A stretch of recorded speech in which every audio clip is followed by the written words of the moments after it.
The emergency beacon pierced through the morning silence of Kepler 442b like a blade through silk.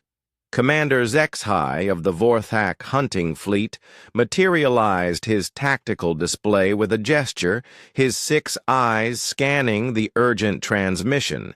From his reconnaissance team, "Commander!" came the panicked voice of Scout Leader Thos. "The younglings! They're gone!" HFY's mandibles clicked in disbelief. The Vorthak were apex predators across 17 star systems. Armored behemoths, standing 3 meters tall with razor-sharp claws and hide thick enough to deflect plasma fire. Their young, though smaller, possessed the same predatory instincts and lethal capabilities. Nothing in this galaxy posed a threat to Vorthak offspring. "Explain," HFY commanded, his voice a low rumble that shook the bridge's metal plating. We're conducting the ritual hunt in the northern forest sector. The 3 younglings were tracking prey when they simply vanished. No signs of struggle, no tracks, no scent trail. It's as if they disappeared into the air itself." HFY's primary eyes narrowed. This planet was supposed to be uninhabited, just another world to train their young in the ancient hunting traditions. The preliminary scans had shown only primitive flora and fauna, nothing that could challenge a Vorthak warrior, let alone their children. "Deploy all units," he ordered. "Find them." For 6 hours, the most feared hunters in the galaxy searched. Their advanced sensors swept every cave, every ravine, every possible hiding spot. Aerial drones mapped thermal signatures, while ground teams followed scent trails that led nowhere. The forest seemed to swallow their technology whole, rendering their sophisticated equipment useless. Then, as the twin suns began to set, painting the sky in shades of amber and crimson, Scout Thos transmitted coordinates from the forest's deepest section. "Commander, you need to see this." HFY and his elite guard thundered through the undergrowth, their massive forms crushing saplings and sending smaller creatures fleeing. They burst into a clearing where ancient trees formed a natural cathedral, their branches intertwining, overhead like protective arms. There, in the center of the clearing, sat the 3 missing younglings. They were not bound. They were not caged. They were not cowering in fear. Instead, young Krixtar, Veloth, and Zanka, each possessing enough natural weaponry to tear apart a battle mech, sat peacefully beside a small figure that made every Vorthak warrior freeze in their tracks. It was one of the indigenous bipeds they had dismissed as harmless during their initial survey. A human, they called themselves. This one appeared to be female, judging by the softer features and smaller frame.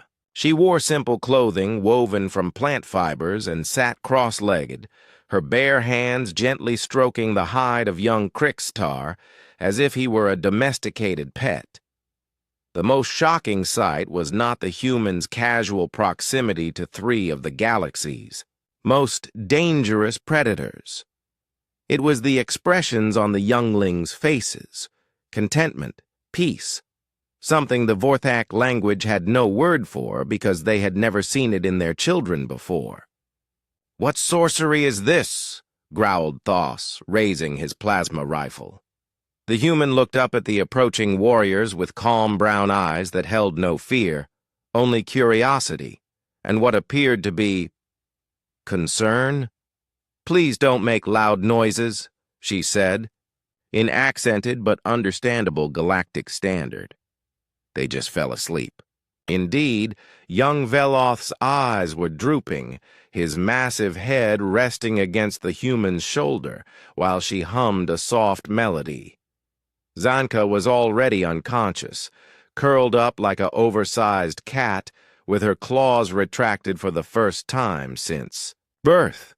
"You will release our young immediately," HFY commanded, though something in the scene gave him pause. In all his centuries of life, he had never seen Vorthak children so relaxed. The human tilted her head. "Release them? I found them crying in the woods. They were hungry and scared." She gestured to a small pile of native fruits and what appeared to be freshly caught fish. "I've been taking care of them." "Impossible," Thoth snarled.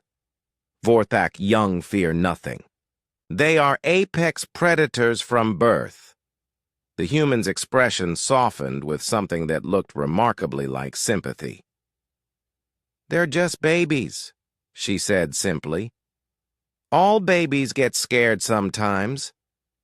She reached into a woven pouch and produced a small, wooden carving, a crude but recognizable figure of a Vorthak youngling.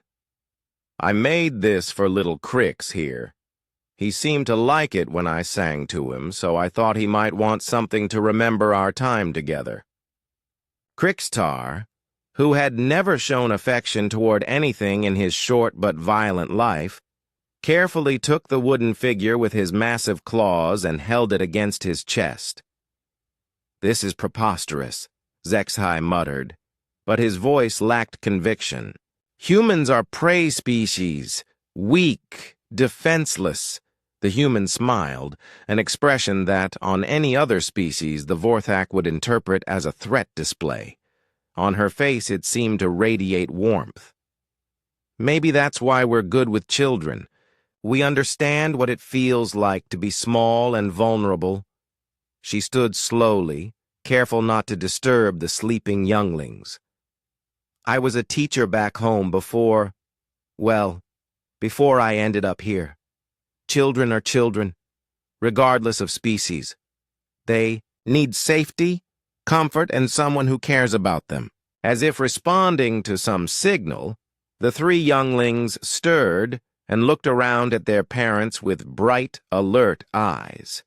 But instead of their usual aggressive postures, they seemed happy, content. For the first time in Vorthak history, their children looked at their parents without the instinctive challenge that defined their species. "How?" Zexhai asked, his voice barely above a whisper. The human shrugged. "I listened to them, fed them when they were hungry, sang to them when they were sad, held them when they were afraid." She paused, looking at each of the massive warriors surrounding her. "Isn't that what all children need?" In that moment, as the last light of day filtered through the ancient canopy, the most feared predators in the galaxy learned something that their countless conquests and victories had never taught them. Sometimes the greatest strength wasn't in the sharpness of claws or the thickness of armor. Sometimes it was simply in the willingness to care.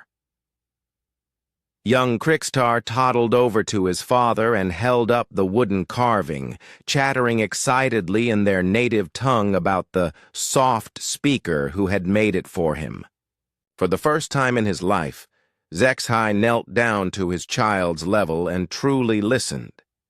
The human had already melted back into the forest, leaving behind only the memory of her gentle hands and the sound of three predator children experiencing something they had never known before, the simple joy of being cared for just because they existed.